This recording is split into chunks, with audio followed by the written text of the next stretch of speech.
제가 뭐라고 말씀을 드리긴 하겠습니다만 제 생각입니다. 그래서 여러분들 비판적으로 들어주시고 또 비판해 주시고 그리고 교회에 대한 애정으로 들어주시면 감사하겠습니다.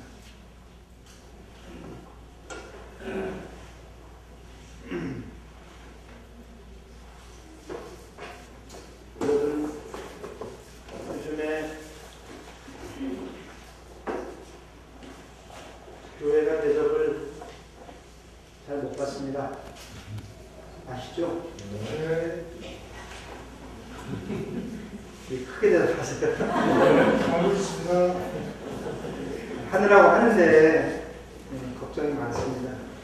여러분 제9시를 못하는 대표적인 우리 사회의 세 집단을 꼽는데 가장 먼저 꼽는 게 언론, 두 번째 교육, 세 번째가 종교입니다. 근데 이 세 가지 영역이 모두 말 가지고 사는 동네예요. 언론도 말, 글, 교육도 그렇고 종교도 마찬가지예요. 이렇게 들리더라고요. 언론이 죽었으면 교육이라도 교육 현장이 좀 시들었으면 종교라도 제9시를 하면 이런 소리까지 안 들을 텐데 이 세 가지가 모두 시들시들해요. 이 셋 중에도 언론에서는 기자, 그리고 교육자, 성직자, 다 몸자자가 들어가요. 아마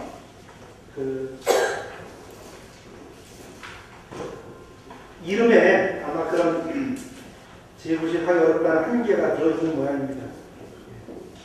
특히 우리 종교에 대한 걱정. 한마디로 이렇게 얘기하죠. 누가 누구 걱정을 한단 말이냐. 누가 누구를 구원한단 말이냐. 단적으로 이런 얘기가 있어서 다시 제가 인용을 해드리겠습니다. 천덕꾸러기가 된 교회여 하는 이런 걱정을 하네요. 오늘날 한국 종교가 영혼들의 평화와 공동체의 평안에 기여할까? 대답은 아니오시다. 종교를 인한 영적 방황과 내부의 쟁투, 평화의 파괴는 이제 우리 사회를 구성하는 어떤 영역 못지않게 해악적이다. 그 옛날 고작 개인들에게 면죄부를 팔았다는 이유로 종교개혁이 시작되었는데 그렇다면 신도의 숫자와 교회의 면적을 계산하여 하느님의 교회를 통째로 파고 사는 사고 파는 암담한 현실은 어쩌란 말인가. 종교혁명으로 될 일이라면 다행이겠다. 구원과 대속은 고사하고 종교가 더 타락했는데 누가 누굴 걱정하고 누가 누굴 구원한단 말인가. 오늘 신문에 칼럼에 나온 한 대목이었습니다. 우리 신부들 특히 말로 먹고 사는 데인데 잘 못해요. 자, 여러분 여기 한번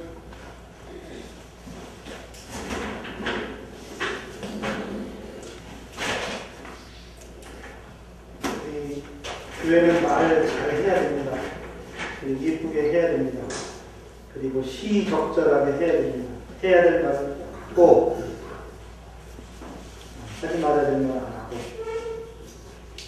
해야 될 말은 우물거리고 안 하고 하지 말아야 될 말은 불쑥불쑥 끄집어내서 사람 속 뒤집어내고 그러면 안 돼요. 여러분 우리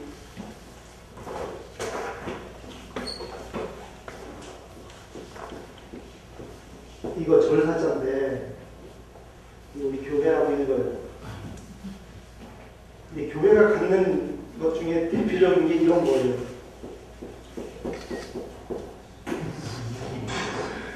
말은 교회가 책임진 거예요. 그 다음에 교회가 갖고 있는 것 중에 하나가 이거예요.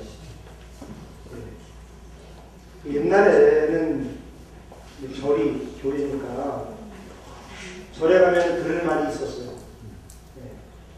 세간에서 들을 수 없는 신통한 얘기를 절에 가면 들었어요.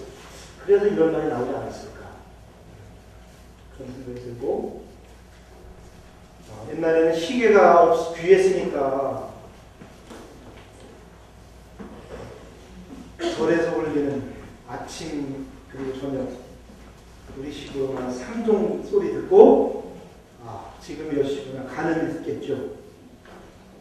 그래서 이 지금이 어느 때인지 그리고 그 때에 맞는 시적절한 말을 해야 되는 책임은 교회에 있다. 이거 잘하면 교회는 밥값을 하는 거고, 이거 잘 못하면 교회가 밥을 축내는 건데. 자, 여러분, 제가 이제 교회 합니다. 근데 이거를 우리 한국 사회에 종교 일반을 일컫는 말로 들으십시오. 한번 이거 적어보세요. 예레미야 예언서 5장 31절입니다. 예레미야 같은 예언자가 민족 공동체 전체를 향해서 매우 무섭게 꾸짖을 때 그의 꾸짖음은 1차적으로 종교 자체를 향한 거예요. 근데 예레미야 예언자는 종교의 타락 가운데 말의 타락을 지적했습니다. 예레미야 5장 31절에 보면 예언자들은 거짓으로 예언을 하며 제사장들은 거짓 예언자들이 시키는 대로 다스리며 나의 백성은 이것을 좋아하니 마지막 때에 너희가 어떻게 하려느냐. 예언자들은 거짓말하고 제사장들은 그런 거짓말 아무 비판 의식 없이 시키는 대로 따라하고 그런 장단에 백성들은 생각 없이 춤춘다. 마지막 때가 닥치면 이런 책임을 너희가 어떻게 감당하려 하느냐. 이런 거죠. 자, 여러분, 근데 이제 우리 교회가 어쩌다 이렇게 된 건가요? 저는 이제 이렇게 부르면 잘하고 있는데 무슨 얘기하는 거냐 그렇게 하실 수도 있는데요. 못하는 거 얘기하는 겁니다. 잘하는 거 빼놓고 못하는 거. 우리 교회를 향한 직접적인 명료가 아니더라도 이 세상에서 교회가 정말 희망버스 역할을 하느냐, 교회 가면 세상이 주지 못하는 메시지를 듣느냐, 교회 가면 지금이 어느 때인지 시들하게 되느냐, 그거를 충실하게 한다고는 말을 못할 것 같아요. 제 생각에는. 우리 교회가 세상에 희망을 줄까? 오늘 택시 노동자가 하는 말이 기사님은 희망이 뭐예요? 그러니까 이 다음에 죽어서 천국 가는 거예요. 이랬단 말이죠. 사는 동안 희망은 없는 건가요? 되게 이런 모양이에요. 우리 살아서 행복하자는 거지, 사는 동안 보람있게 살자는 거지, 사는 동안 기쁘게 살자는 거지, 그리고 그 다음에는 하느님 자비에 맡기는 거지. 그런 거잖아요. 그런 의미에서 교회가 왜 이런 이 모양이 됐느냐? 왜 그렇습니까? 해답은 이겁니다. 믿음이 없기 때문에. 믿는다고 하는데 왜곡된 믿음을 갖고 있기 때문에, 자의적인 믿음만 갖고 있기 때문에. 여러분, 예수님이 이제 우리 우리에게 하고 싶은 말씀이 있었어요. 그래서 제자들을 불러놓고 3년 동안 옆에 끼고 말씀을 해주셨어요. 근데 그 얘기가 얼마 우리에게까지 왔는데 지금 우리가 알아야 될 것, 이것이 복음이다 라고 알고 있는 그것이 예수님이 이것만큼은 꼭 전해주고 싶었던 그거하고 차이가 있을까요? 없을까요? 저는 가족 오락관이 생각이 나요. 허참씨가 하고 있잖아요. 그 중에 대표적인 게임이 뭐냐면 여기다 헤드폰을 끼고 큰 소음을 들려주면서 맨 첫 번째가 딱 들려서 보는 거 낭만. 그러면 6명이 7명이 건너가서 맨 끝에 머리가 호랑이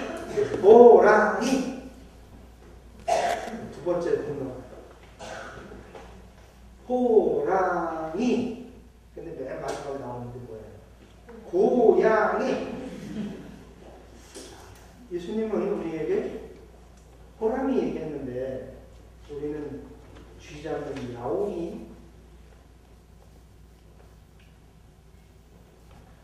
여러분은 이렇게 여쭤볼게요. 예수님 때문에 여러분이 세상 사는 방식이 달라지셨어요? 예수님 때문에 받은 영감 같은 거, 아이디어 같은 거, 예수님 때문에 세상을 거슬러서 세상에 알지 못하던 제3의 길 같은 거, 예수님 때문에 가지 않던 길을 가고 계시거나 그러세요? 우리 교회가 예수님 때문에 세상 사람들이 이해하지 못하는 어떤 삶의 방식을 갖고 있나요? 우리는 너무나 세상과 조화롭게 살고 있지 않습니까? 여러분, 우리 이제 교리적 측면에서 보면 우리는 성경에서 이제 가르쳐준 대로 문자적으로 다 알아들었고 그대로 믿어요. 예수님이 성령으로 잉태되셨다는 얘기. 그런 거는 그냥 믿어요. 예수님이 하늘에서 오신 분이라는 거 믿어요. 예수님이 부활하신 거 믿어요. 예수님이 하늘에 올라가신 거 믿어요. 그런 거는 글자 그대로 다 믿어주면서 다른 거는 성경이 시키는 대로 안 해요.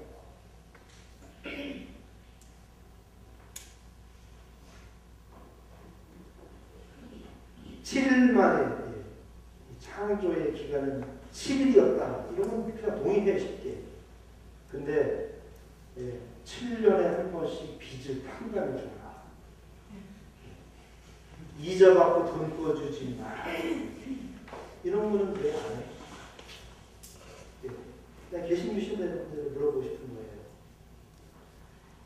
개신교 일각에서 기독교 은행을 설립하려고 시도를 했습니다.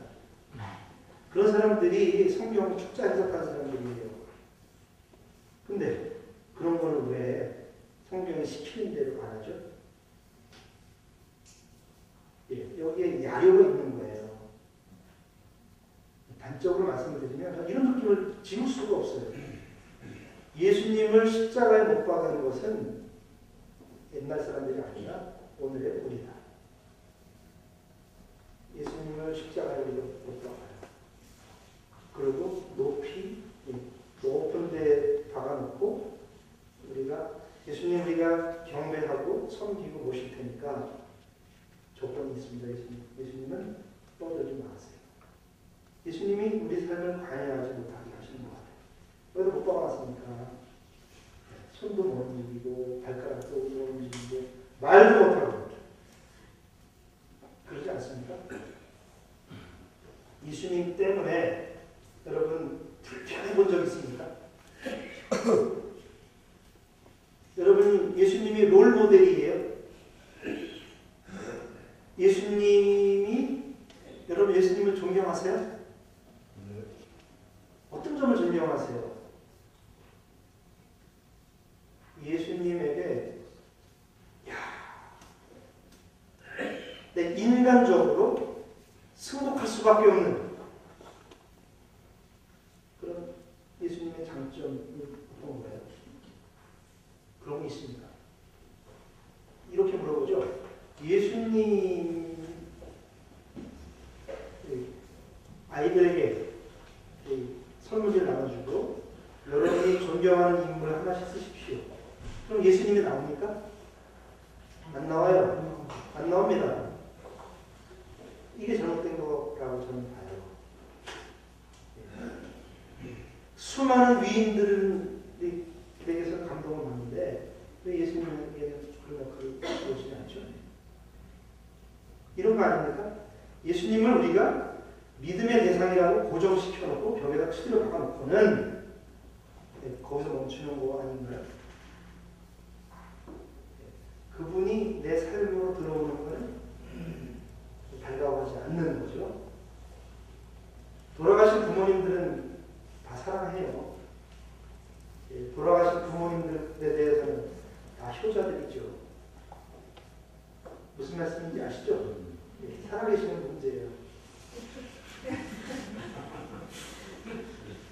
예수님이 돌아가셨으니까 우리가 존경하는 거예요. 예수님이 한마디도 하실 수 없으니까.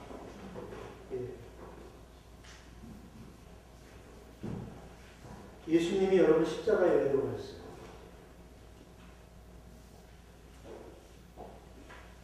어느 스님이 제자들을 불러놓고 얘들아 예수가 왜 십자가에 못 박혀 죽었는지 아느냐? 대답을 아무도 못했어요. 이 큰 스님이 가라사대 전생에 죄가 많아서 그랬느니라 이랬단 말이에요. 우리는 뭐라 그래요? 예수님은 왜 십자가에 못 박혀 돌아가셨습니까? 왜? 인류를 구원. 예? 인류를 구원하기 위해. 그렇게 재미없는 대답이 어디 있어요? 아니, 감사합니다. 그렇게 말씀해 주셨습니다. 그게 말씀하지 않으셨으면 이해 나갈 수 없습니다. 감사합니다. 우리 죄를 사하기 위해서 돌아가셨다는 말씀이나 전생에 제가 많이 그랬느니라 뭐 감동이 없기나 마찬가지예요. 우리의 죄를 사하기 위해 돌아가셨다는 얘기는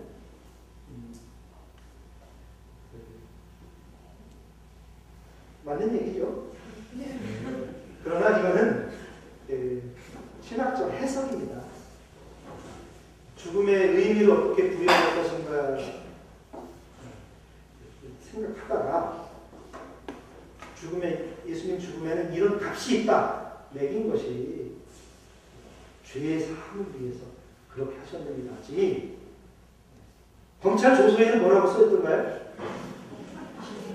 검찰 조서에는 이자가 우리의 죄를 사하려고 감히 나섰다 이렇게 쓰여져 있지 않잖아요. 당시 2000년 전 검찰의 고발장에 어떻게 쓰여 있습니까? 예? 왕을 사칭했다? 예수님이 언제 왕을 사칭했어요? 예수님은 그렇게 10원 바꿔온 일이 없어요. 허위 고발이죠. 실질적인 이유가 뭡니까? 네. 자, 여러분들이 다 답을 갖고 계시거든요. 제가 이렇게 모아서 말씀드려볼게요. 예수님이 십자가에 돌아가신 이유는 정치범 무시무시하다. 나와 마리아를 무시했어. 그죠? 예수님은 하늘의 뜻을 땅에 펼치려고 했어. 그것이 잘못된 거예요. 예.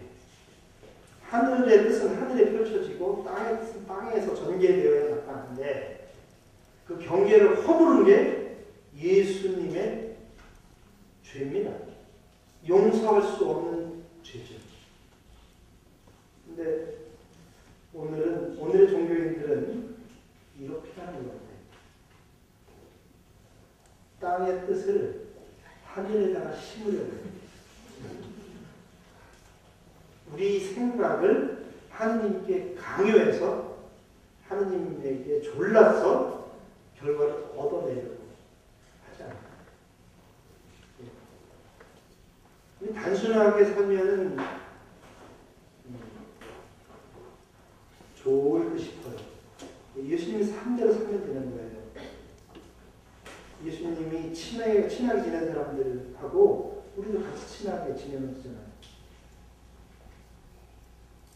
그리고 예수님이 불편하게 지냈던 사람들에 대해서는 정신 좀 차리고 긴장관계에서 지내면 좋겠습니다. 자, 여러분, 예수님에게 꿈이 있었습니까? 예수님은 어떤 꿈이 있었어요? 바로 이런 점에서 이제 연결고리가 끊어지는 거예요. 예수님은 우리의 주님이시고, 예수님은 우리의 언니이시고, 예수님은 우리의 스승이시고, 예수님은 우리의 동지이시다. 예수님은 우리의 동무이시다. 이런 얘기 잘 안 해요. 근데 이런 거 했으면 좋겠습니다. 예수님은 우리의 구세주시오. 예수님은 하나님의 외아들이시오. 이런 표현들이 잘 간직해요. 그런데 우리 언니시잖아요. 언니시죠? 맏언니잖아요. 왜 이러십니까? 그 다음에 우리 스승이시잖아요. 맞죠? 그 다음에 뜻이 같은 동지죠? 같은 일을 해나가면 동무죠? 예. 근데 우리 동무의 꿈이 뭐냐고요? 동무의 꿈을 모르면서 내가 무슨 동무야?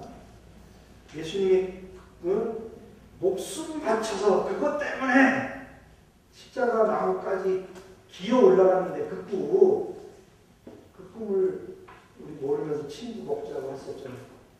예수님이랑 절친인데 우리가. 예수님의 꿈은 뭡니까? 예수님에게는 우발적인 꿈이 있었습니다. 사랑이라고 하는 헌법으로 운영되는 나라.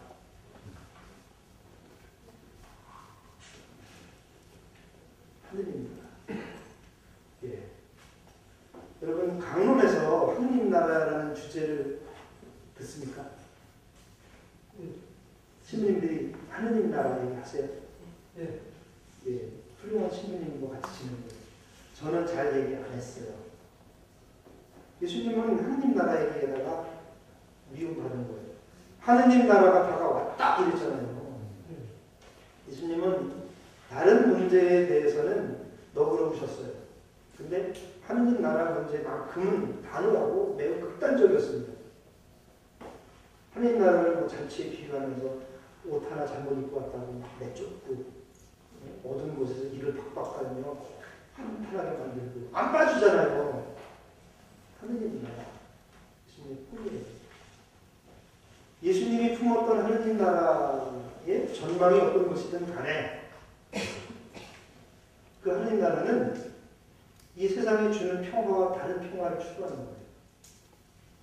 그리고 하느님 나라를 우리가 도모하면 그것 때문에 좋았던 사람들하고도 우리 관계가 멀어질 수 있습니다.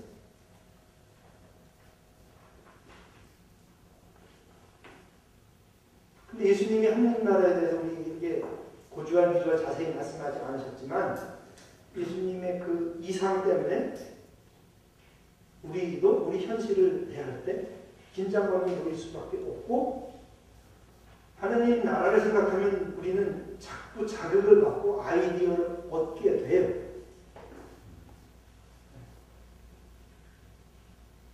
그런 하느님 나라에 대한 우리에게 무슨 밑그림이 있느냐는 거죠. 주교님들 사목 교서나 부활성탄 담화문을 보면 이 세상을 너무 아름답게 보세요. 이 세상은 지금뿐 아니라 어느 시대고 고난과 고통이 없을 때가 있나요? 항상 있었어요. 예. 지금도 이거 무시무시한 사회잖아요. 지금이 어떤 사람입니까? 이웃이 타인이 되고 타인은 경쟁자가 됩니다. 무시무시한 세상이에요. 옆집 사람은 내가 안아줘야 될 이웃이 아니에요. 옆집 사람은 타인이에요. 그 타인은 무조건 내가 깔아뭉개야 되는 경계의 상태거든요. 이런 세상에서 우리 하느님 나라를 구현하려면 밑그림이 항상 그려져야 되는 거 아닙니까?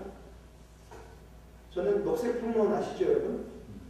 그 잡지를 볼 때마다 열등감 같은 게 생겨요. 하느님 나라에 대한, 더 쉽게 얘기해서 지금보다 더 나은 사회가 가능할 것이다. 믿음이 이런 거 아닙니까? 예수님이 왜 하느님 나라에 대해서 얘기했어요? 예수님이 우리에게 하느님 나라를 얘기하면서 우리에게 요구한 것은 상상력입니다. 이렇게 찌질하게 살려고 하느님이 우리 보낸 거 아니거든? 이거죠. 더 멋지게, 더 근사하게 살아갈 수 있어.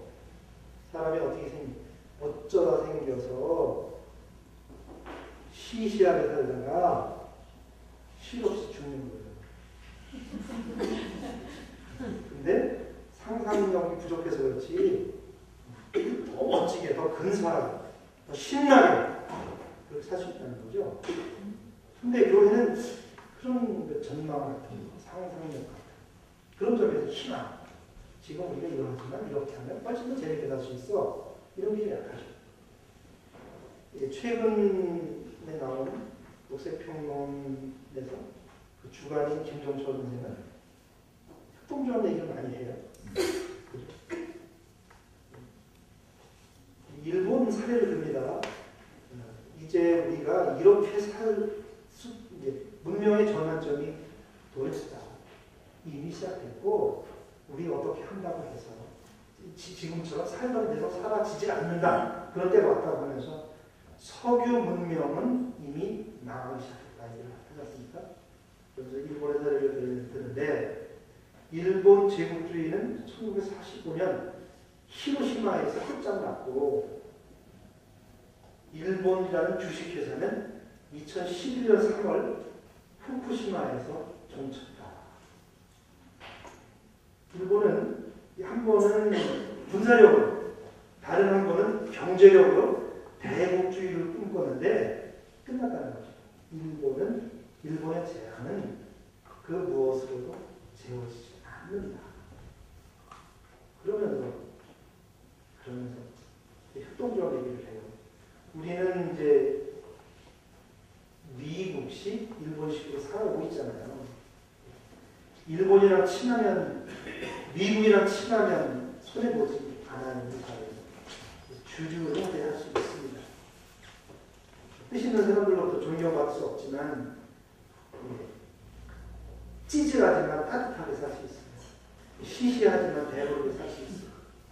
근데 그런 방식으로 안 된다는 거죠. 그러면서 덴마크의 사례를 들면서 협동조합 얘기를 해요. 좀 제가 불쑥 얘기를 꺼내서 여러분들 선생님과 싶을 텐데, 복지국가 불가능하다. 복지사회는 나가야 된다. 복지국가, 그러니까 세금 걷어서 국가가 책임져주는 시스템은 경제가 잘 돌아갈 때 가능하지만, 지구가 풀면 다시 올 수 없다. 왜? 석유는 끝났습니다. 뭐 엊그제 그 블랙아웃 직전까지 갔잖아요. 이런 일이 벌어지는 거예요. 우리가 누리는 안정이 공유한 기초에 서 있는 것 같지만 알고 보면 몹시 불안한 거죠. 그러면서 여러 가지 아이디어를 얘기를 해요. 인간 관계가 진정한 보험이요, 복지 장치요, 안전망이다. 왜 대학교 가려고 하냐? 왜 반값 등록금 가지고 싸우냐? 대학을 가서 뭐 하려고? 넥타이는 종살이라고 했냐? 그건 가지고 협동조합이라. 대학 나왔으니까 저런 말씀하시나? 근데 제가 만일 그 청소년기를 보내고 있다면 그 얘기가 어떻게 될지 모르겠습니다. 그러나 그런 얘기를 들으면 마음 한 구석이 이렇게 열려요. 저렇게 살아보면 좋지 않을까? 그래. 저런 거야말로 남들이 가지 않은 예수님이 초대한, 그래서 예수님을 우리가 그리스도라고 부르는 그런 새로운 경지로 가는 길 아닐까? 예. 근데 교회에 오면 그런 걸 듣느냐는 거예요, 여러분. 교회에 오면 그런 얘기가 들려요? 그런 말이 메시지인데. 그런 점에서 이제 아쉽다. 예수님은 꿈쟁이였는데, 우리는 꿈이 없어. 그래서 이제 신학자들 사이에 나오는 조롱이 뭐예요? 예수님은 하나님 나라를 외쳤는데 바오 사도는 교회를 들고 나왔다. 꿈이 없는 교회, 예수와 꿈을 같이 나누지 않은 교회는 맹탕이에요. 그러니까 우리 기왕에 희망이라고 하는 주제 가지고 사회주의학교 가동했으니까 여러분 끝날 즈음에는 뭐라도 한번 만들어내 보세요. 예수님의 꿈, 하느님 나라라고 하는 거, 더 나은 세상은 반드시 가능한데 그런 자극들을 좀 많이 받으시길 바라고요. 예, 이런 얘기 있습니다. 한번 들어보세요. 우리가 예수를 그리스도라고 고백하는 것은 그분이 우리를 전에는 몰랐던, 세상 어디에서도 들을 수 없었던 새로운 삶의 경지로 우리를 불러주셨기 때문이다. 예수를 따른다는 것은 전혀 다른 삶의 차원으로 살아가는 것이다. 그런 새로운 그런 꿈 같은 것들을 점검해야 되겠습니다.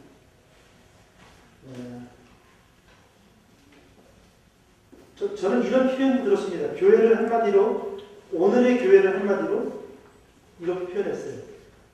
복음에 나오는 그 악령이 들려 비탈길을 내달리던 돼지 때 아시죠? 마귀 들린 사람, 악령아 나가고 마귀 하는 예수님 명령하시니까 저 돼지 떼에 들어가게 해달라고 그 돼지 떼들이 악령을 걸려서 비탈길을 마구 질주하는, 그렇게 얘기를 했어요. 개신교에서 나오는 얘기예요. 이런 거는 또 명확하게 찍어줘요. 개신교 신학자들이 서로 가슴 아프게 주고받는 표현이 몇 개 나왔어요. 그러면서 종교는 욕망과 반비례하는 거예요. 근데 이 대한민국은 특별한 사회입니다. 다종교 사회고 소위 추계 시대에 등장한 인류의 보편 종교가 사이좋게 자리를 나눠 갖고 있는 게 남한 사회지 않습니까? 남한 사회는 욕망을 찬미한 사회잖아요. 욕망을 부끄러워하지도 않아요. 옛날에는 돈만 오면 창피했어요.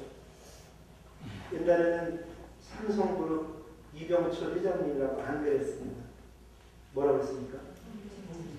네, 돈병철이라고 했어요. 그렇게 해도 안 잡아갔습니다. 예. 박정희 욕하면 잡아가고 돈병철은 안 잡아갔어요. 지금 그 아드님을 뭐라고 불러요? 회장님이에요. 회장님, 그분 욕하면 큰일 나요. 그분 욕하면 반국가 세력이에요. 그분 욕하면 경제사범 되는 거예요. 근데 왜 그렇게 했어요? 사람들이 뭐예요? 완전히 쫄았어요. 너무 쫄았어. 기가 죽은 거예요. 옛날엔 동네 사람들이 저 사람이 돈을 어떻게 벌었는지 다 알아요. 예. 부러워하지 않았습니다. 손가락질 했어요. 근데 지금은 뒤에서는 욕해도 혼자 가면 부러워요. 배 아파. 자, 이거 교회 책임입니다. 자, 대한민국은 뭐 OECD 국가 통계를 했는데 욕망 지수가 가장 높은 나라예요. 몇 가지 기준이 있는데 예를 들어서 포르노를 제일 많이 보는 나라, 짝퉁이 제일 많은 나라, 성형수술을 제일 많이 하는 나라, 자연 개조가 제일 심한 나라. 이게 다 욕망지수를 측정하는 10가지 지표 중에 하나는 이런 다 1등입니다. 그러면은 종교는 뭐 하는 거예요? 종교는 욕망과 반대하는 거예요. 종교는 반면 공감지수가 높아지는 거죠. 예. 얘기를 좀 우리 주제로 좀 돌아와서 예수님이 사회교리의 원칙입니다. 예수님의 사회교리는 한마디로 뭐예요? 뭘까요? 한마디로 딱 줄여요. 예수님의 사회교리는 공자님의 사회교리랑 똑같습니다. 마태복음 7장 12절인가 14절인가 남에게 바라는 대로 해주세요. 공자님도 똑같은 얘기 해주시잖아요. 아이고, 너한테 싫은 거 남한테 하지 마라.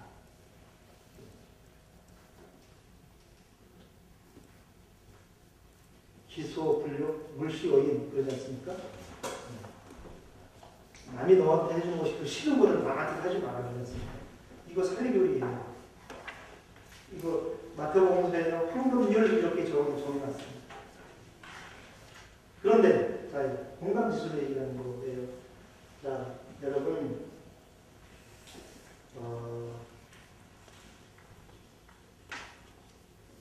예수님이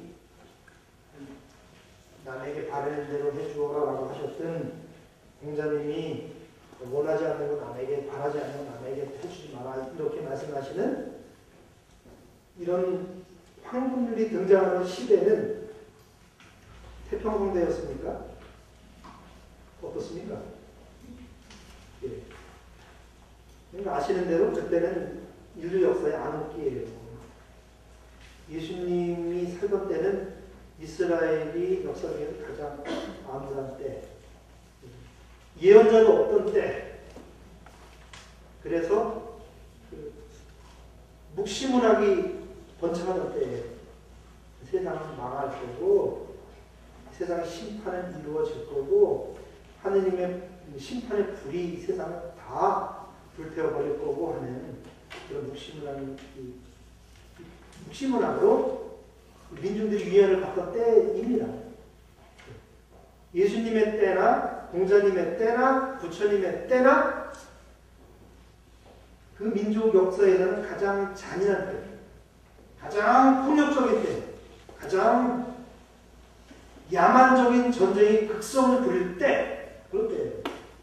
그냥 비인간적인 때, 가장 음습하고 추울 때, 어두울 때, 그럴 때에 이런 얘기를 하는 거거든요. 근데 그 전에 이런 추계 시대의 종교 지도자들이 공통적으로 하는 얘기가 있어요. 그건 뭐냐면 신성을 발견하라는 거예요. 이게 어두울 때 빛이 밝아버리는 이치라서 그럴까요? 가장 괴로울 때, 가장 고통스러울 때, 고난이 정점을 찍을 때 사실은 종교 지도자의 깨우침들, 깨달음 같은 것들이 이렇게 태어나는 거거든요. 부처님은 뭐라고 했어요? 신성을 발견하면서 불성을 보라는 거예요. 불성을 깨우쳐서 너 부처되라 이제. 공자님은 어지린자, 너의 인성을 보고 분자가 되고 성인이 되라고 하죠. 예수님은 우리 안에 신성을 보라고 하지 않습니까? 하느님은 우리에게 영원한 생명의 씨앗을 심어 주셨으므로 당신의 본성을 우리에게 나눠 주셨으므로 아무도 죄를 짓지 않습니다. 요한일서 3장 9절에 나와요. 그러니까 이거는 이제 종교를 다 놓고 공통적으로 하는 얘기예요. 가장 어둡고 괴로울 때, 고통스러울 때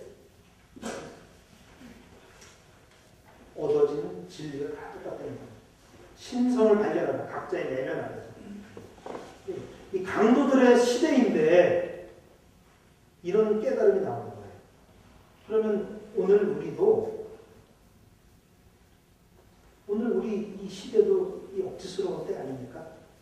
저는 이제 장동훈 신부님으로부터 몇 분이나 오셔? 제가 이런 자리에는 얼마나 와야 되는지 알거든요. 별로 안 오세요. 근데 수강 등록하신 분이 120분이라고 해요. 놀랬습니다. 뭐가 재밌다고 그러는데. 여러분 왜 오셨어요? 이런 목마름이 있는 거예요. 여러분 한 분이 굉장히 중요한 표시입니다. 이대로 이제 내버려둘 수 없다. 삶의 자세가 어떤 겁니까? 벼랑 끝으로 달려요. 저게 벼랑 끝인데 바닥에 보이면 마차가 달려갑니다. 근데 아직 끝에 도달하지 않았다고 그냥 달리던 대로 달리자고 살던 대로 살자고 아무런 이의 제기를 하지 않습니다. 근데 여러분들이 예민한 감성으로 교회도 세상도 이렇게 가도록 내버려두면 안 된다는 영감을 다 있으셔서 이렇게 많이 보이신 거죠. 자, 다시 돌아와서요. 그것이 공자님이 말씀하신 인성이 되었던 부처님이 얘기했던 불성이 예수님 말한 신성이 되었던 그거를 보라고 하면서 네가 부처인 줄 알아라. 네가 하느님의 아들인 줄 알아라. 바로 성입니다. 라고 하면서 신성을 보라고 하면서 우리에게 주문한 게 있습니다. 예수님이 우리에게 하늘에 계신 우리 아버지라고 말씀하시면서 우리에게 아들과 딸의 지위를 가르쳐 주면서 우리에게 요구한 게 있어요. 근데 그걸 잘 생각 안 하고요. 첫째, 그거는요. 우리에게는 이 고통을 이겨낼 힘이 있다는 거예요. 고통을 이겨낼 힘이 있다는 거고 동시에 타인의 고통을 공감하는 타인의 고통을 더불어 아파하는 공감 능력이 있다는 거예요. 그게 신성을 발견한 자가 우리는 본능이라는 겁니다. 자, 여러분, 종교는 태평성대에 나온 게 아니에요. 종교는 고통의 문제를 어떻게 해결할까, 해결할까 궁리하다 나온 해답이에요. 부처님이든 예수님이든 이 세상 고통은 끝나지 않는다고 얘기해요. 여러분, 인천교구 정인동화 이용에 아무리 활동을 잘해도 세상은 바뀌지 않습니다. 절대로 안 바뀝니다. 왜요? 이런 사람들은 뭐예요? 소심해. 양심의 목소리를 듣기 때문에 고민해요. 근데 이 양심에 털나는 데 있잖아요. 얘는 고민해요? 아니, 막 가요, 막 가. 주저하지 않습니다. 고민 같은 거 안 해요. 게다가 얘들은 성시간까지 밤에도 안 자고 고민을 한다는 거예요. 얘들이 100번 이깁니다. 그래서 세상은 안 좋아져요. 가난한 사람들은 항상 힘든데 원칙되려고 하는 사람은 항상 져요. 하느님 계명 따라 살려면 늘 견디를 하게 돼 있습니다. 그러니까 알라는 거예요. 하느님이 너에게 얼마나 큰 권능을 줬는지. 하느님의 아들이 아들로 되었지. 외로워도 힘차게 살아가는 거예요. 외로워도 힘차게. 왜? 고난 이겨낼 힘을 줬어요. 있어요. 고난도 안 없어지만 힘이 있어요. 그리고 무엇보다 중요한 거는 공감능력이에요. 공감능력이에요. 야, 남에게 바라는 대로 해주어라. 근데 이게 경제 소득이 2만도 3만도 올라가서 나온 얘기가 아니라고요. 가장 비참할 때 나온 얘기예요.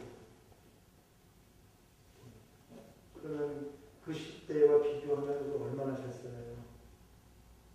이 지구라고 하는 별이 우리에게 남겨놓은 그 석유라고 하는 자산을 그냥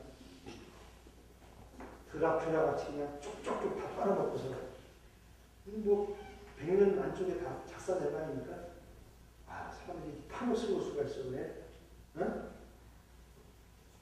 6.25 전쟁 때 국민소득 100%도 안 될 때 그럴 때도요 강 안 건드렸어요.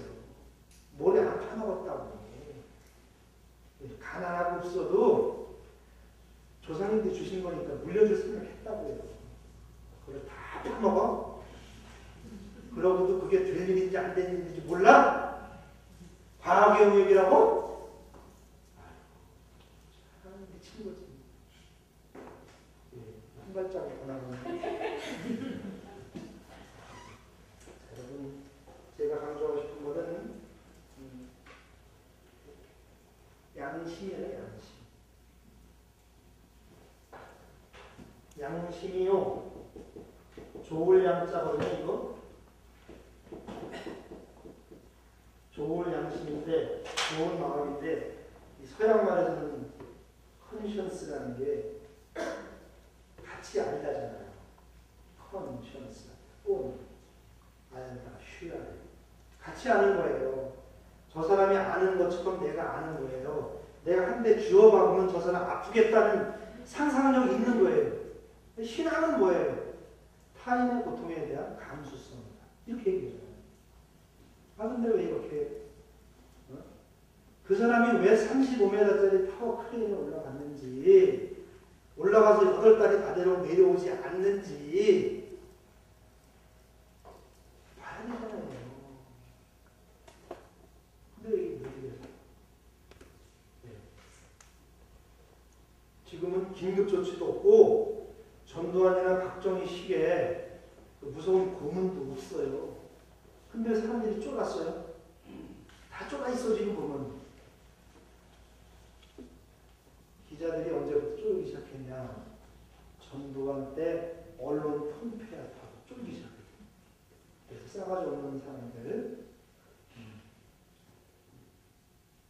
기자들은 다 내버려두고 기자 그래도 남은 사람들을 어떻게 했냐면 월급 엄청 하대요. 대기업 수준으로 기자들 월급 엄청 올렸대요. 그때부터 잃을 게 많아지면서부터 사람들이 입을 다물기 시작해요. 70년대 시민들이 그렇게 왕성하게 움직였는데 요즘에는 태평성대예요. 그죠? 왜 그럴까요? 우리 교회는 간단한 거예요. 교회도 지킬 게 많아졌어요. 자, 여러분 좀 쉬었다 갈까요? 그죠? 저는 피곤하지 않은데 완전 신분들이 예? 얼른 하고 끝내라 이거죠. 얘기가 나오면 할 수 없어요. 벌써 다 쉴 준비했어요. 여기 반인데요. 40분 다시 하겠습니다. 네. 고맙습니다. 중요한 얘기를 한 번만 더 정리하겠습니다. 가장 잔인한 시대, 비인간적인 폭력적 야만의 시대에 종교의 영웅들 신성을 자각하고 자신들이 호칭을 사람들에게 나누어주면서 표현은 제각각이었지만 결국은 내면에서 신성을 발견하게 됐어요. 그것이 우리 신앙생활의 여정입니다. 예수님처럼 이렇게 얘기하는 거예요. 내 안에 아버지 계시고 아버지 안에 나 있다. 이렇게 말할 수 있는 거예요. 이게 우리가 신앙생활하면서 죽기 전에 진심을 한번 해야 되는 소리입니다. 내 안에 아버지 계신다. 내 안에 아버지 계시니까 내가 아버지 얼굴을 해야 되는 거죠. 신성을 발견하는 양은 고통을 이겨낼 놀라운 힘과 타인의 고통을 공감할 능력이 있음도 알게 된다. 그리고 고통의 문제. 고통의 문제는 사라지지 않는다. 그게 역사다. 그러니까 도망갈 생각하지 마라. 고통을 정면으로 맞받으라는 거예요. 그런데 그 고통을 승화시켜 나갈 또 다른 방법이 있으니 그거는 자기를 부정하는 겁니다. 그게 십자가죠. 자기 부정은 이런 거예요. 너와 나의 차별심을 없애라는 거죠. 그래서 모든 종교들이 그런 표현을 쓰잖아요. 네. 범하이겨 천지 여와 백문 만물이 하나의 꽃, 한 송이 꽃이다. 동포 모든 존재는 동포예요. 같은 배에서 나왔어요. 동포 여러분 요즘 그 말 잘 안 해요. 동포 여러분 이렇게 해버리면 골치 아파요. 동포 여러분 하면은 정규직도 없어야 되고 비정규직도 없어야 되고 고용주도 없어야 되고 고용인도 없어야 되고 계급장 다 떼야 돼요. 신부도 없고 주교도 없어요. 그러니까 그런 말 안 쓰죠. 그건 종교의 권력이에요. 근데 요즘에는 인간과 피조물 사이도 형제관계를 보는 데까지 나아간 거죠. 그래서 너와 나의 차별심을 극복할 때 고통의 문제는 해결된다고 하는 것이 모든 종교의 공통적인 가르침입니다. 자, 사회교리의 측면에서 보면 예수님이 우리에게 하는 말이 이거예요. 사람은 사람 그 이상이다. 인본주의자들의 요구는 이겁니다. 사람을 사람 대접해야죠. 이거예요. 근데 예수님은 더 나가요. 사람은 사람 그 이상이다. 사람은 사람 그 이상으로 대접하라는 거예요. 여러분, 우리 교회는 인간에 대한 그 더 어찌할 수 없는 긍정을 갖고 있어요. 성모님을 어떻게 천주의 모친이라고 불러요? 이런 표현은요, 인간을 긍정하는 말이에요. 성모님이 갖고 있는 독특한 이력을 표현하는 말이 아니라고. 성모님만의 특권이 아니라고요. 이런 얘기 들어보셨나요? 안 들어보셨죠? 네. 한 가지 보면 제 얘기입니다. 저희 선생님 그렇게 안 나와요. 저는 그렇게 생각해요. 말도 안 되는 거지. 성모님이 나는 주님의 종이었는데 이렇게 얘기했는데 당신이 여종이 시녀라고 말했는데 어떻게 천주의 모친이 돼요? 이거는 교회가 인간을 높이 보겠다고 하는 거예요. 어떻게 그 사람의 아들이 천주가 됩니까? 성부와 성령과 함께 한 천주로서 영원히 살아계시며 다스리시는 성자 우리 주 예수 그리스도.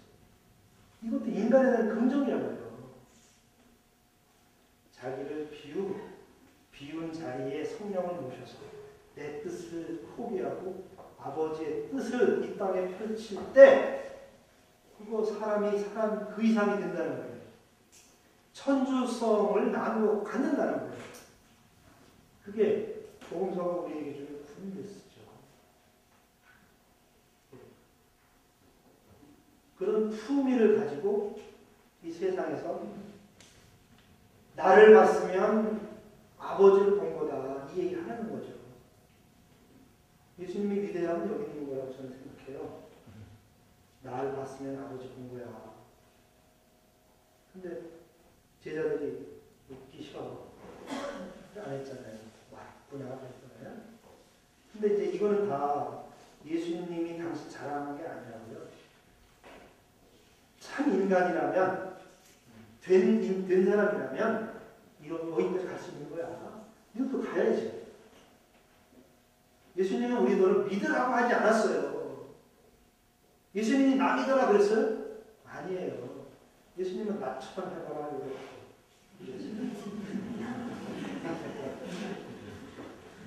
예수님 믿어서 어쩌라는 거예요? 거기에 교회 병통이 있는 거예요. 예수님 믿는다 끝나잖아요. 너무 쉬워요. 예수님은 천주님이시고 하느님의 제2위이시고 외아들이시고 높음도 낮음도 없고 다르지도 않고 같지도 않고 온전히 같으시며 온전히 다르시며 이런 거 나 동의한다. 이게 믿음입니까? 아니라 그런 거예요. 예수님이 우리에게 바란 거는 당신을 앞에 무릎 꿇고 당신의 천주성을 인정하나이다. 여기 있는 게 아니에요. 네가 천주가 되려는 거지. 예수님 나는 길이요 진리요 생명이다. 너희들도 그렇게 되려는 거지. 길을 찾다가 길을 걷다가 너희들도 길이 되라는 거지. 생명을 찾다가 생명을 누리다가 너희도 생명이 되려는 거지. 진리를 찾다가 진리를 배워서 너희들도 진리가 되라는 거지. 안 되면 안 돼요. 돼야 돼요. 예? 그죠? 돼야 돼요. 근데 우리가 못 돼가지고 이 모양이에요.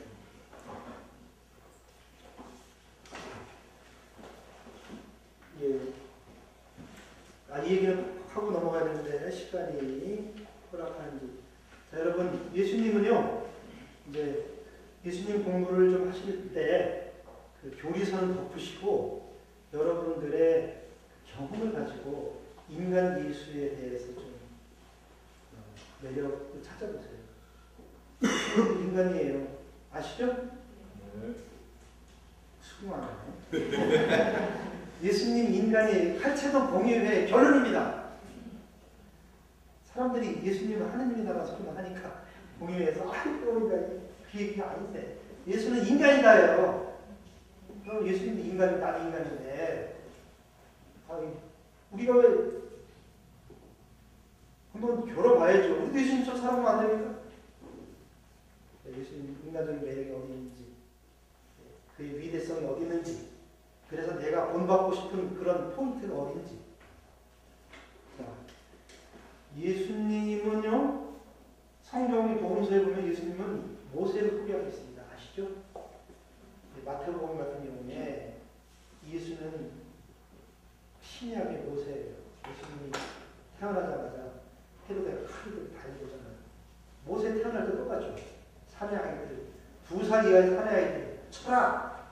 그 얘기가 똑같이 마태복음에 나와서 무죄한 어린이들 순교대 축구 있잖아요. 그 얘기가 그 얘기예요. 마태복음 사가는 예수님을 출애굽의 지도자로 소개하고 싶었어요. 이건 영적인 해석이 아닙니다. 예수의 한인단의 구체적인 이상을 보고 출애굽을 떠오른 거예요. 미완의 출애굽을 다시 해보자는 거예요. 예수님이 급식 기적이 일으키지 않습니까? 5,000명 먹이고 4,000명 먹이고 무상급식. 근데 그 얘기 왜 나왔어요? 모세가 만난 얘기잖아요. 예수님이 물기를 확 달리잖아요. 그 뭐예요? 홍해를 쫙 해가지고 모세가 한 일이잖아요. 왜 예수님에게서 모세의 얼굴을 볼까? 모세 율법, 예수님 율법의 완성이에요. 율법은 새로운 사회로 건너가는 거예요. 자 보세요. 예수님이 이제 이스라엘 두 가지 전통이 존재하는데 하나는 남부 유다, 북부 이스라엘 분단됐지 않습니까? 예수님 북쪽 사람이야, 남쪽 사람이야?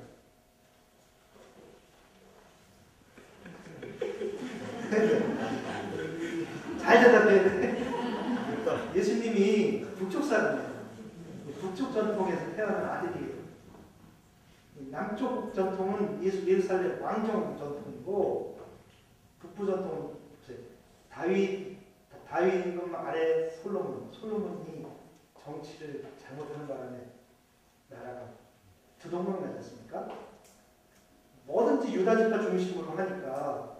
그리고 분명히 이스라엘은 건국 정신이 왕정이 아니에요. 평등주의 에토스가 살아있는 우애와 환대 공동체란 말인데 계획도 없어요. 근데 어떻게 하도 우기니까 왕정이 들어섰는데 불만이 생겨가지고 북쪽 지파 10지파가 분리독립해가지고 올라가 버리잖아요. 물론 거기도 많다지만 북쪽은 남쪽에 비해서 훨씬 더 이스라엘의 정통성이 있었어요. 민수기에 나오고 출애굽기에 나오는 출애굽의 정신, 평등 정신, 나눔의 정신, 쉽게 얘기하면 사회주의 전통이 있었단 말이에요. 그런데 예수님이 그런 얘기 하시는 거예요. 주님의 기도에 보면은 비탄감해 주라고 하지 않습니까? 우리의 죄를 용서하시며 또 원문에는 비주로 나와 있어요. 근데 꺼졌는데 돈 못 받고 꽈주라고 하면 신자들 너무 불편하잖아요. 네? 그죠? 네. 이자도 내려고 왔는데 네? 7년에 한 번씩 홀라당 탕감해주고 종으로 잡았던 사람은 자유를 줄 때 그냥 빈손으로 보내지도 말잖아요. 후하게 넉넉하게 채워서 보내라고 했습니다. 죄를 바뀌었어요. 예수님이 이렇게 플레이를 하는 방식을 보면 사람들을 존중하잖아요. 북부 전통을 써서 그래요. 근데 예수님은 어느 날 예수님을 예루살렘에서 죽이잖아요. 지역색이 있는 거예요. 예루살렘 예수님 갈릴레아 촌놈인데 서울 구경 잘못했다가 거기서 죽고요. 예루살렘 사람들 죽이는 거예요.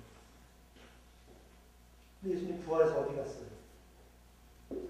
부활해서 어디 갔습니까? 예수님 그러잖아요. 야, 내가 한번 살아난 걸 보여주고 말하겠다. 어디 갔습니까? 예? 갈릴레아로 가잖아요. 근데 예루살렘으로 가야지. 그죠? 서울놈들한테 이 자식들아 내가 죽인다고 죽는 목숨이 아니라 보여줘야 되는데 갈릴레아로 가잖아요. 보여줘도 못 뽑는 놈들한테 필요 없는 게 왜 갈릴레아로 가자고 했는지 생각해야죠. 교회는 갈릴레아에 있어야 돼요. 근데 자꾸 다윗 왕정에 대한 향수가 있는 예루살렘은 계급의 차별이 있어요. 우리 교계 제도는 그런 걸 좀 다르죠. 예수님 같은 거인데 다윗을 그리워해요. 다윗을 그리워해요. 혈통을 그리워해요. 박정희를 그리워해요. 박근혜를 그리워해요.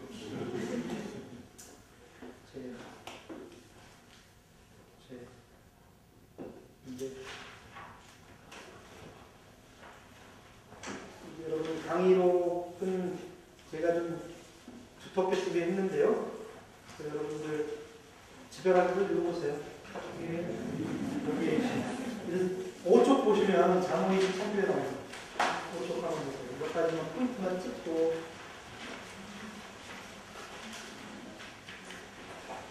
우리 가톨릭 교회를 지칭하는 표현 중에 대표적인 게 장모신 성교입니다.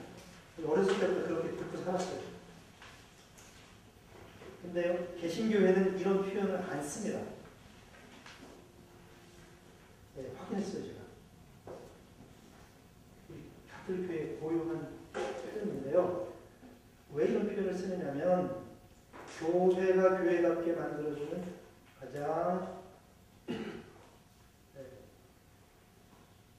가장 정확한, 적절한 표현이 모성이에요. 교회는 어머니입니다. 그래서 여러분, 우리 교회의 살림살이는 따뜻해야 돼요. 너그러워야 돼요. 누구한테요? 좀 못난 사람들한테 그래야 돼요. 힘없는 사람들, 서러운 사람들, 억울한 게 많은 사람들, 할 말이 있어도 말 못하는 사람들 있잖아요. 그런 사람들을 잘 줘요. 엄마는 그런 거예요, 원래. 집안에 제일 못난 자식한테 마음 쓰이는 거예요. 아픈 놈한테 마음 가는 거예요. 근데 우리 교회가 역사가 빛날 때는 그런 게 잘 될 때고 부끄러울 때는 정반대로 가는 거예요. 여러분 가난한 자들을 위한 우선적 선택이라는 말 들어보셨나요? 그런 말 함부로 쓰면 안 돼요. 저 이런 얘기도 들었어요. 기가 막히고 코가 막힐 얘기인데 교회에 굉장히 중요한 책임 있는 어른입니다. 그분과 대화를 하는 거예요. 공식으로. 근데 교회는 가난한 자를 우선적으로 선택해야 하지 않습니까? 그랬더니 언제 교회가 그런 말을 하냐 그래요. 그런데 이분이 워낙 유력한 분이라서 제가 봅니다. 네? 저는 잘 안 읽거든요. 그래가지고 아니 그 표현이 없다고 해서 응? 가난한 자들을 그래 더 많이 생각해야 되는 게 당연한 거 아니냐? 나 이렇게 얘기하고 싶었어요. 근데 어떤 수현님 가르쳐 주시더라고. 신부님 있어요 그거. 요한복음 2세 본공은 봉헌생활 82항 책을 갖다 주더라고요. 그걸 보니까 한층 더 가난한 사람들에게 특별한 관심을 가지고 그들에 대한 우선적 선택을 교회는 합니다. 이렇게 나왔어요. 왜 근데 그분을 그렇게 얘기하셨을까? 이 얘기가 있었고, 이제 우리 교회가 조심해야 되는 거 한 가지. 교회는 우리 성당은 언덕 위에 있습니다. 명동도 언덕 위에 있습니다. 주교자는 대개 언덕 위에 있습니다. 합동도 언덕 위죠? 네. 청주 내덕동 주교자도 언덕입니다. 언덕이 편해요.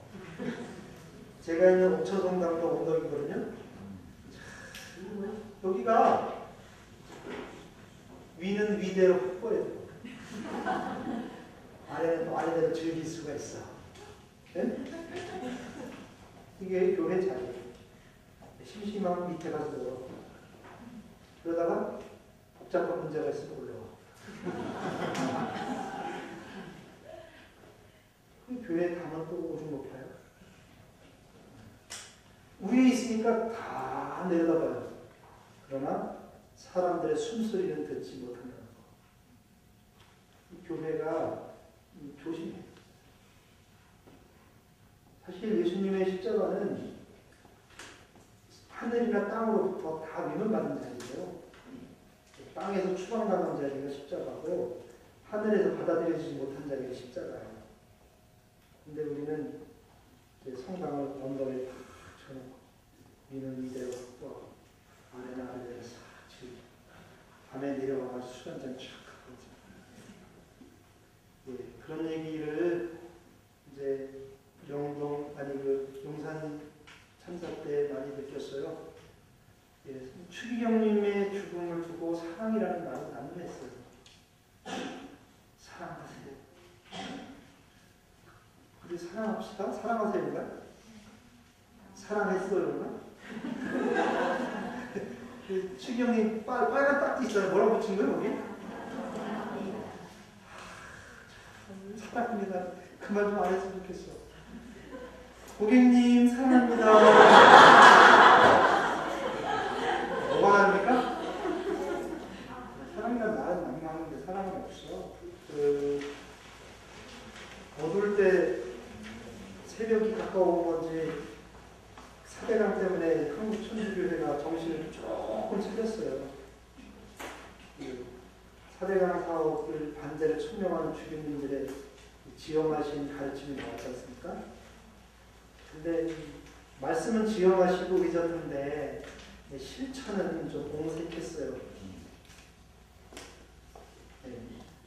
이렇게 선두에 이제 앞서 나선 주교님도 있었지만 사실 각 교구에서는 그 결정이 제대로 반영되지 않았습니다. 그죠? 근데 이제 우리는 경계에 살아요. 작년에 있었던 그 유명한 에피소드 있지 않습니까? 그냥 한 번밖에. 아무리 해도 안 되니까 신부님들이 명동성당 들머리에 가서 기도회를 했어요. 보름 동안. 천막 치면은 아주 그냥 뭐 벌벌벌 떠니까 천막을 왜 이렇게 무서워하는지 몰라. 원래 하느님의 초소예요. 이게 천막. 이동 천막은 야훼의 거처였다고. 그죠? 천막을 치면 그렇게 뭐 거부반응이 되더라고. 치면 절대로 안 된다고 하면서 여기는 영업하는 장소지 이러면서. 야, 이거는 유명한 얘기예요. 그래서 자기도 모르게 속내를 들킨 거죠. 여기는 거룩한 땅이니 신발을 벗어라 아니요. 여기는 영업하는 데니까 차를 맞춰라. 그리고 신부들은 나가라. 그걸 보고서 정말 슬펐어요. 해서 단식기도 했습니다. 노숙했고요. 천막 없이 노숙했고 이슬만 잡아내서 밤새 받고 그 다음에 부끄럽고 하도 많고 창피한 게 하도 많고 미안한 게 하도 많아서 보름 동안 단식했어요. 근데 단식이 기도회를 시작할 때 보름 내내 명동 성당에 들어가서 성체를 모시고 나오는 사람들로부터 얼마나 많은 모멸시당했는지 몰라요. 근데 우리가 신부들은 그 정도는 좀 먹어줘도 돼. 존경받잖아요. 항상 뭐 가운데 자리 앉지 않습니까? 똑같은. 그래서 아주 거기서 욕을 아주 잘 먹었어요. 근데 네, 욕은 욕이고 우리 교회가 거기까지 온 거거든요. 아니 다른 문제도 아니고 주교님들의 명시적 가르침에 따라서 국민들 절대 다수가 걱정하는 이 자연 파괴 문제 때문에 기도하는데 그게 왜 잘못됐어요? 바라보면서 신부라는 것들이 가득하고 나. 네. 그때 이제 그 다음에 기도회 시작할 때 우리가 기도회를 들머리는 경계예요. 성당이라 볼 수도 없어. 솔직히 얘기해서. 안 가야 정도로 더러워서.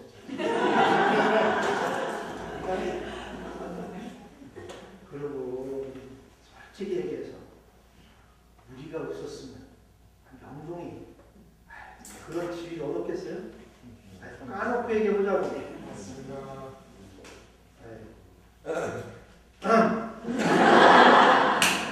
명동을 100주년 때 ABC 스페셜에서 이렇게 얘기했어요.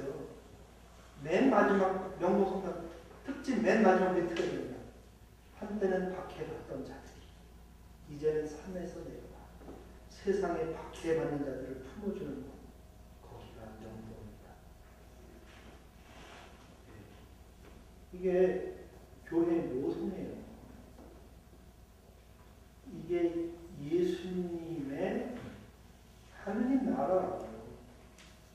근데 명동성당의 임원이라는 자들이 미사를 시작하는데 뒤에서 막 우리를 조롱하면 신부님들은 각자 본당으로 돌아가시고 이래요. 근데 지금 뭐 대한민국 어버이연합 할아버지들은 신부들은 정치 선동을 중단하고 성당으로 들어가시고 아니 못하는 거예요. 아니 돌아가라. 나갈 수도 들어가도 예? 아니 앞에만 테니스는 갖고 온다고 봐도 되는데 여기서는 들어. 그런 겁니다, 여러분.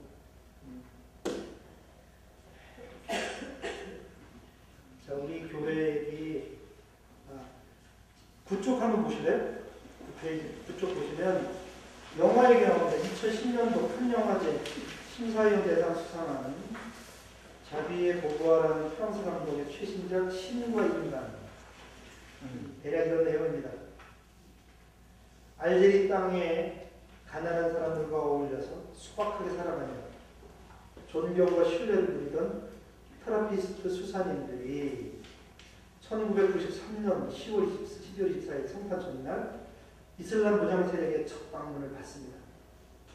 무장 공기 세력들이 가라. 여기 우리 땅이니까 가라. 그러니까 목숨의 위협을 받고 생명의 위협 때문에 떠나기로 합니다.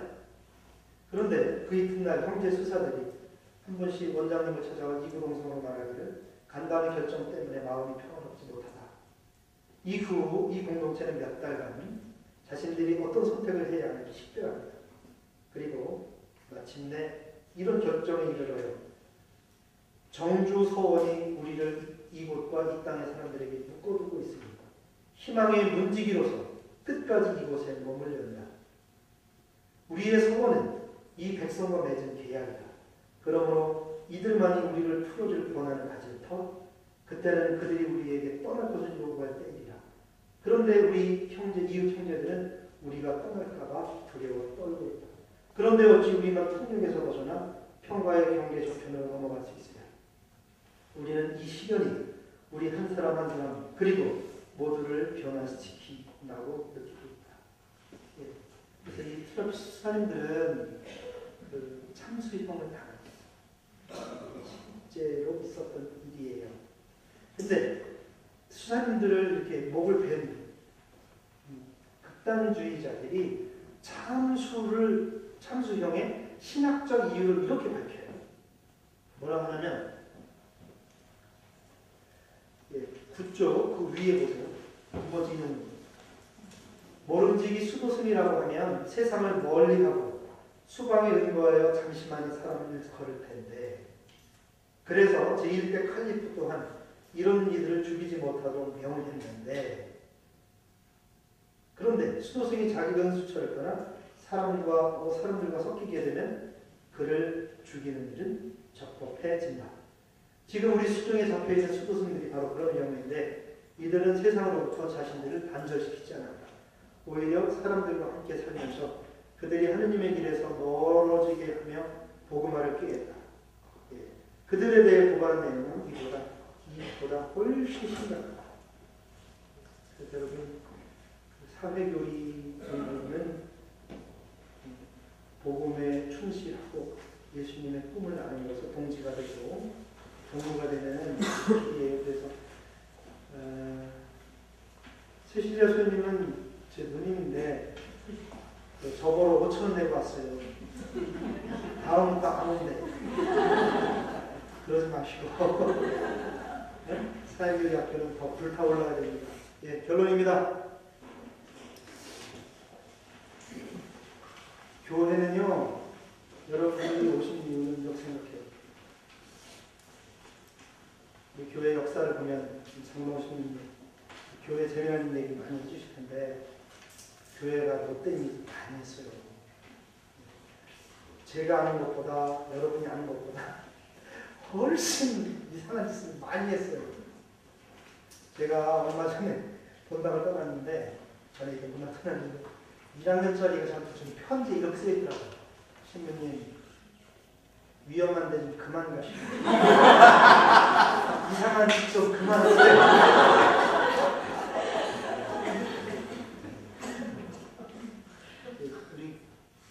우리 교회는요, 어머니세요.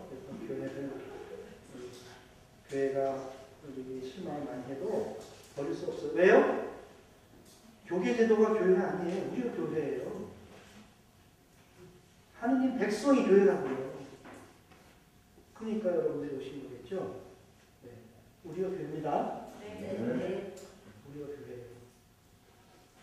그리고 프란치스코 성인이 그런 노래해요. 나의 교회야, 나의 교회야. 네가 아무리 못생겼어도 너는 언제나 나의 교회지. 이 마음으로 사회교회 공부하시고 사랑하는 마음으로 교회 비판을 많이 하시고 예수님의 눈으로 오늘의 현실을 비판하세요. 그러면 우리에게 희망이 열리는 생각합니다. 제가 교우들에게 늘 술 먹을 때 건배 하나 있거든요. 맨 마지막에 우리는 세상의 사목자가 돼요. 성당에 오면 우리가 사목의 서비스를 받는 사목의 대상일지 모르겠습니다만, 교회 밖에 나가면 우리가 세상을 이렇게 끌어안는 목자예요. 그래서 제가 건배사이에 한번 적으세요. 외로워도 힘차게, 괴로워도 기쁘게, 우리가 교회다, 세상의 사목자다. 장동원 신부 만세.